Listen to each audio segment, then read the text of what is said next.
If I lost every dollar today and had to wake up tomorrow morning with absolutely nothing but the knowledge in my head, I wouldn't panic. In fact, I'd be excited. Most people think building wealth in 2026 is impossible because of inflation, shifting interest rates, and market volatility. They're wrong. The old rules of just saving 10% and waiting 40 years are struggling to keep up with today's economy. In 2026, the wealth gap is widening, and if you aren't using a specific, updated blueprint, you're essentially running in place. In this video, I am going to show you the exact framework I would use to go from zero to my first $100,000 and beyond. This isn't a disclaimer padded overview. It is the raw math and the surgical steps you need to take right now. If you ignore this, you'll likely stay stuck in the middle-class trap, watching your purchasing power disappear every month. But if you follow this, you'll realize that the first $100,000 is the hardest, and once you hit it, the math of compound interest finally becomes visible.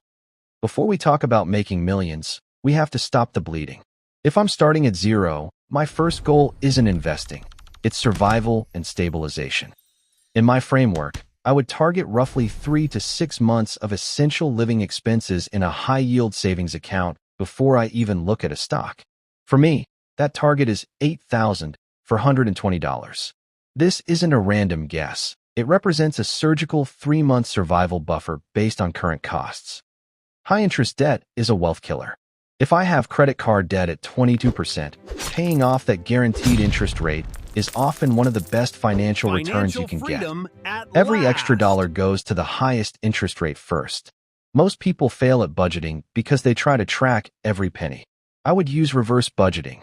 I decide what I need to save first, and I spend whatever is left. You cannot save your way to wealth if your income is low.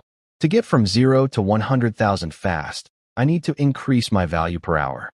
I wouldn't spend 4 years on a new degree. I would spend 90 days in a high-intensity skill sprint to build proficiency in AI-integrated data analysis or specialized tax strategy, fields that continue to see strong demand. I would avoid side hustles that only trade time for $20 an hour. Instead, I'd look for businesses with the potential to scale, such as niche content channels or data-driven e-commerce.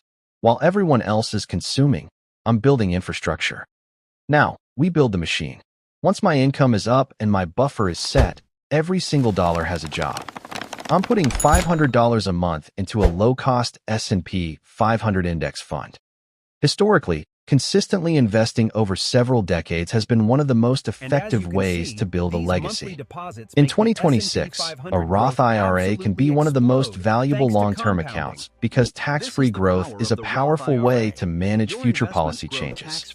Why does life feel different once your portfolio grows? Because you eventually hit a threshold where your money starts contributing meaningful daily gains. Before that point, you're pushing the boulder. After that, the boulder starts to roll itself. The final act isn't about making more money. It's about not losing what you've built. Avoid lifestyle creep. This is one of the most common reasons smart people stay broke.